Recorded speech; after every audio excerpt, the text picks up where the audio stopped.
शेतकऱ्यांसाठी मोठी बातमी. कर्जमाफी पुन्हा लांबणीवर, सरकारच्या निर्णयामुळे वाढली प्रतीक्षा. काय आहे नवीन अपडेट हे जाणून घेण्यासाठी हा व्हिडिओ संपूर्ण बघा. त्याआधी हा व्हिडिओ तुम्ही कोणत्या जिल्ह्यातून बघत आहात ते कमेंटद्वारे नक्की सांगा. म्हणजे तुमच्या जिल्ह्याची कर्जमाफीची पहिली यादी जाहीर झाली की तुम्हाला कमेंटद्वारे नक्की रिप्लाय देऊ. तर जरा हे न वेळ घालवता नक्की काय आहे ही बातमी जाणून घेऊ.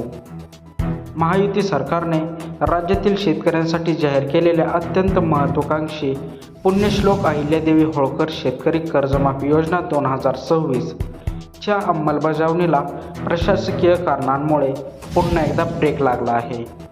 केंद्र सरकारकडून प्राप्त होणाऱ्या एका महत्त्वाच्या डेटावर ही कर्जमाफी अवलंबून असल्याने शेतकऱ्यांची प्रतीक्षा आणखी वाढली आहे. राज्यातील 56 लाख शेतकऱ्यांना मोठा दिलासा देणाऱ्या पुण्यश्लोक अहिल्यादेवी होळकर शेतकरी कर्जमाफी योजनेची प्रत्यक्ष अंमलबजावणी पुन्हा एकदा लांबणीवर पडली आहे. राज्य सरकारने कर्जमाफीच्या पात्रतेसाठी आयकर भरणाऱ्या शेतकऱ्यांची माहिती केंद्र सरकारकडे मागवली आहे. हा डेटा प्राप्त झाल्याशिवाय शेतकऱ्यांची अचूक वर्गवारी करणे शक्य नसल्याने पुढील आठवड्यातही ही योजना प्रत्यक्षात सुरू होण्याची शक्यता धुसर आहे.